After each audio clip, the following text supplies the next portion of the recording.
So, this is my first reaction video. So, we will be reacting to The Thing That Will Kill Me, Scary Story Time by Snarl. If you have any recommendations for things for me to react to, please leave them in the comments down below. And I will also leave this up for a minute so you can look up their channel name right there. And go check them out. Go check them out. You ready? Let's get on to it. Oh, I will be pausing, so be prepared for that too. For this episode for an announcement. Hey, I'm Sapphire. Want to hear something scary?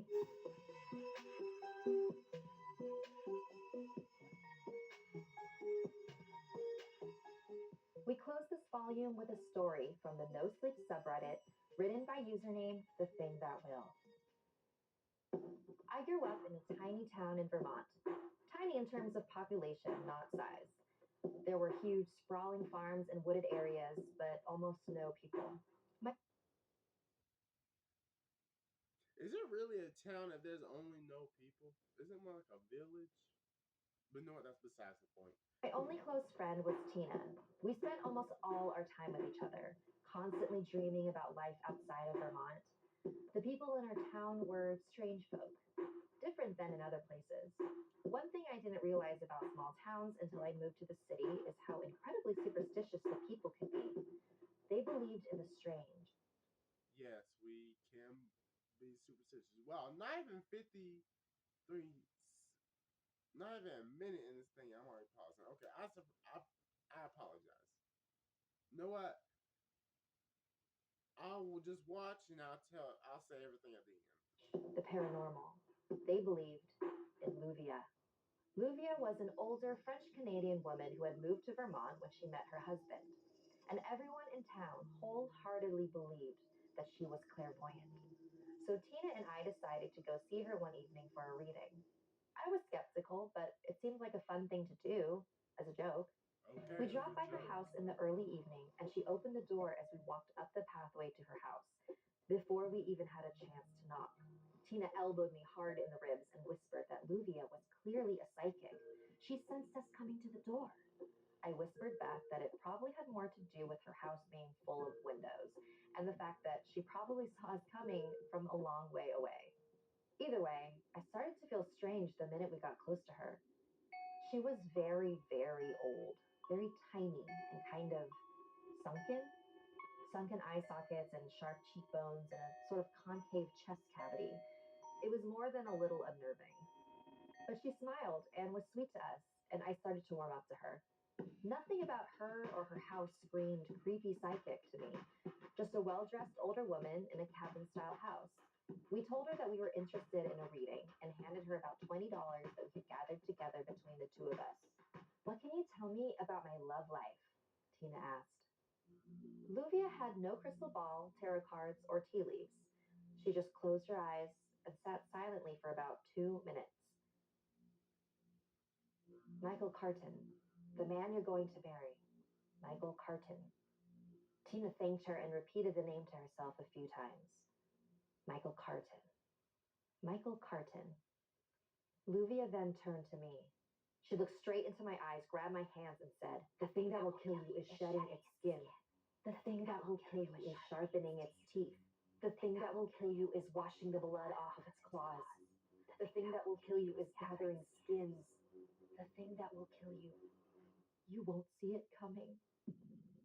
The three of us sat there in silence for quite a while. I felt sick, no, shaken up. no, Luvia looked as if she wished she didn't have to tell me that. "Is there anything I can do to stop it?" Luvia slid our money back across the table to us.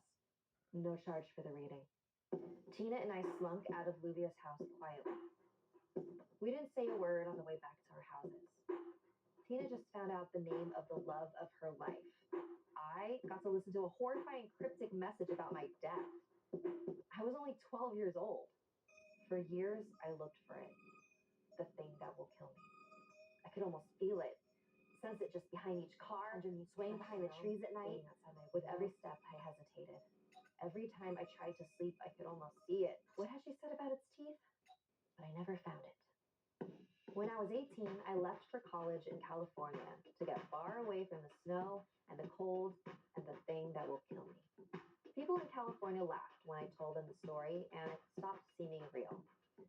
Just the ramblings of a tiny, ancient French-Canadian woman. It wasn't real. When I was 27, a wedding invitation came in the mail. Tina was getting married. This was the first I had heard of it. I was still in California and barely kept in contact with anyone from back east. It seemed like a past life. You were cordially invited to the wedding of Michael Carton and Tina. Wait, no. She had the name in her mind, Michael Carton, and she sought him out. It had nothing to do with Luvia. Her predictions weren't real. They couldn't be. Clairvoyants don't exist, right? I went to the wedding. Tina, Michael, and I laughed about the whole thing. The psychic knew. She predicted it. Of course she didn't. Tina and Michael decided it was nothing more than a funny story to tell their future children. Just tell us if you run into some beast with razor-sharp teeth that's gathering skins, okay? Why? I left the wedding as sure as I ever was that the thing that will kill me wasn't real. I didn't know why I had been scared so long. The best thing about Tina's wedding was that we got back in touch for the first time in a very long time. We were very different people than we had been as children, but we still shared more of a bond than we realized. She was happy living in Vermont with Michael. As the years went on, her calls and emails got less and less frequent. She always seemed to be busy. Soon, they tapered off completely. I missed her, of course, but I had my own life. One winter, I came into town to visit my parents for the holidays and decided I'd swing by Tina's house. I normally never just drop by, but she was pretty bad about answering her phone and I really wanted to see her. I pulled up to her and Michael's house. 2 cars were in the driveway, so I figured they were both home. I walked up and rang the doorbell. Michael opened it, dressed in several layers in a large coat, as if he had just come in from the snow. He looked very surprised to see me. He invited me inside. He took off his coat and hung it on a coat rack by the door and asked if I had talked to Tina recently. I haven't actually, not in several months. Sorry for the invasion. I don't usually just drop by like this, but I just wanted to see her. Is she here? I figured you'd know, that you might have heard. She left me a few months ago. Hasn't spoken to me since. Oh God, I'm so sorry. I had no idea. Then whose car was in the driveway? I'm sorry. I was about to get ready for bed. I've got an early work day tomorrow. Do you mind? He kicked off his shoes, pulled his sweater off, and headed toward his bathroom. I settled in and looked around their home. So, do you know where she lives now? I don't. She didn't call until after she was gone. He started flossing, and when he saw me looking toward him, closed the door for privacy. When I heard the shower water start running, I pulled out my phone, figuring I'd take this time to look through Tina's last messages to me to see if she gave any hint to where she went, any clue. My phone fell out of my hand as I grabbed it out of my bag, and I saw it drop beneath the couch. As I felt around under the couch for my phone, my hand hit something else. A massive clump of long hair. Brown hair. Like Tina's. Hair with a piece of scalp still attached. The thing that will kill you is gathering skins. I turned toward the bathroom door. Michael was still showering. The thing that will kill you is washing the blood off of its claws. Flossing. Brushing. The thing that will kill you is sharpening its teeth. Sloughing off his outer clothes. The thing that will kill you is shedding its skin. Oh God. The thing that will kill me. The water in the shower stopped.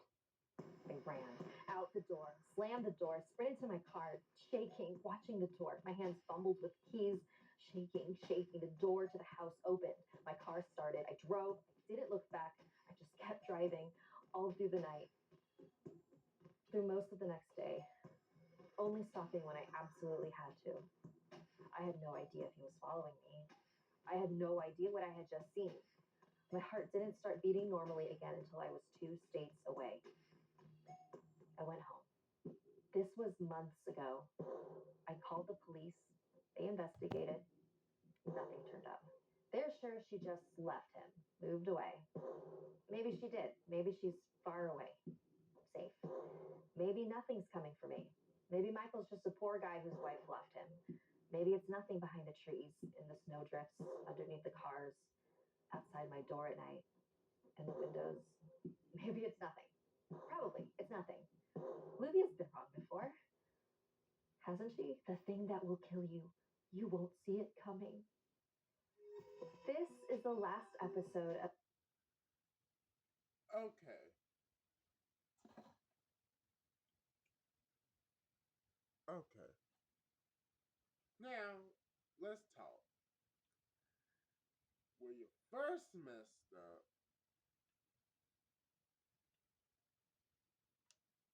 The pathway to. is right here. Going to this woman for a reading. And I may be biased. I'm black. I'm sorry. I'm not racist anyone. I have white friends. It's just you going to get a reading from this woman this early in the morning and you're only 12 years old. Not to mention you had to walk up there by yourself with your friend. Oh no. That this is the beginning of a horror story. And then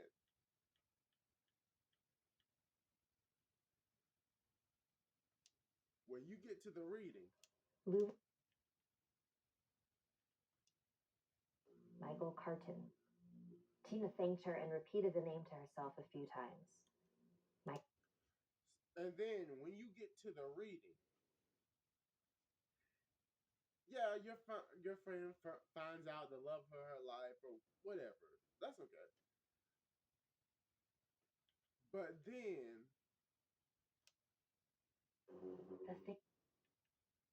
you get this cryptic message about your death, saying the thing that will kill you, the thing that will... No! This is why you... See, I'm all for spiritual, and I do believe in things supernatural, but this is just red flags for me.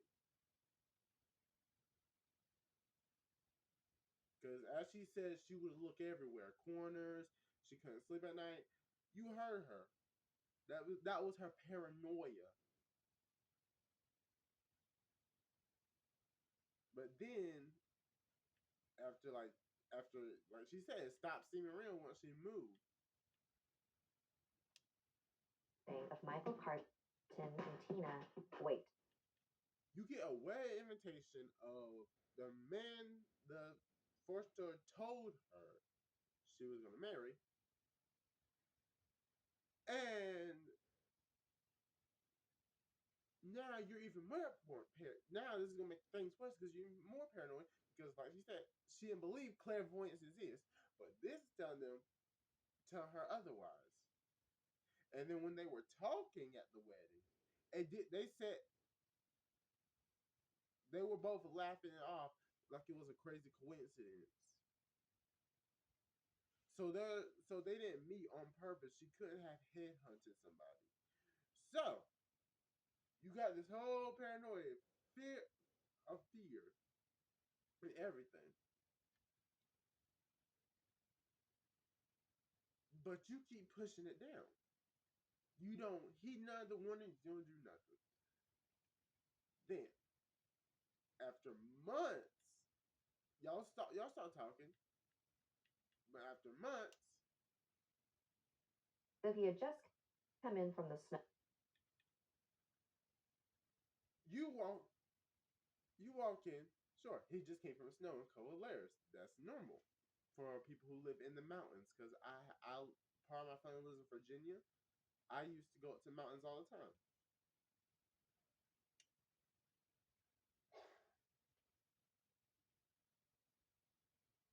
You get in the house. You drop your phone. He getting ready to go work. Yeah, that's all normal stuff. But then you see a large clump of hair with scalp. The skin on your head attached to it. There's no coincidence. Either that was planted by somebody or he killed her. Now, I'm not saying he did. Maybe she did leave and, well, she thought she left and someone kidnapped her or killed her. Either way.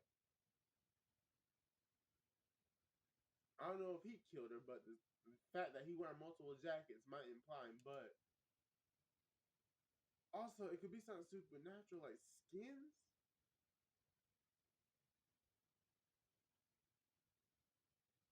He hasn't seen her.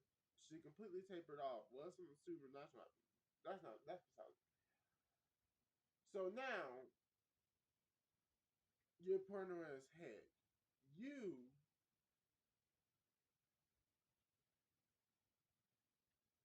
scared for her.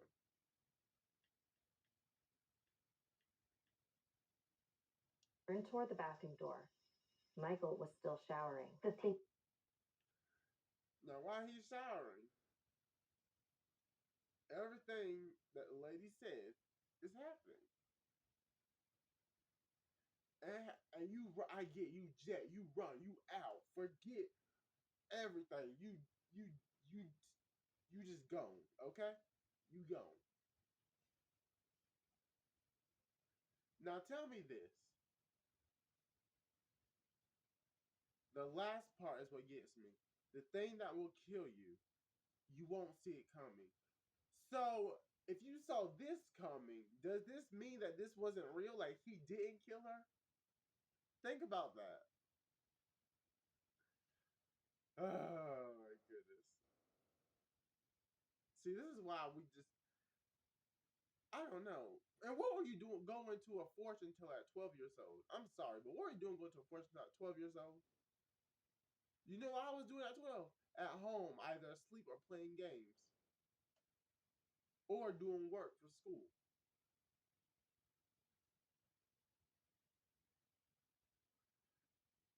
But hey, maybe I'm just biased, but I wouldn't be in this situation. Absolutely not.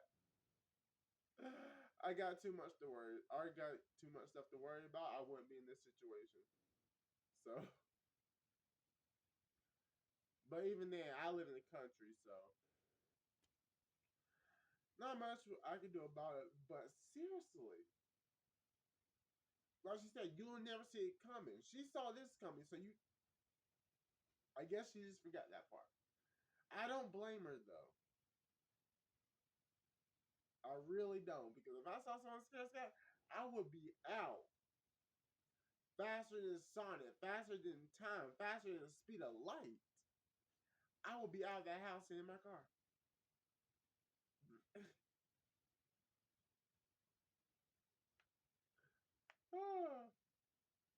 But dang, if this is based on a true story, the I do, I'm gonna have to look this up later, because if this is based on a true story, then that is terrifying. That really is terrifying.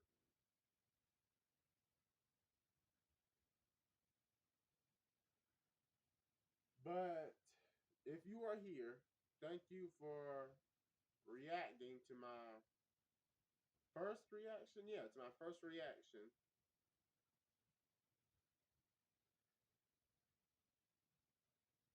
And thank you for listening. Thank you, ladies and gentlemen, pals and gals. Thank you for tuning in. But I gotta tune out. Sorry guys, I stutter. I'm trying to, a lot of things racing through my head, but a lot of things racing through my head while I'm trying to talk and I start stuttering. I'm sorry. I'm working on an intro too, so I'm sorry. Tell me what you think about this scary story below. Do you think it's real? Do you think it's fake? Do you have mixed feelings? Tell me what you think.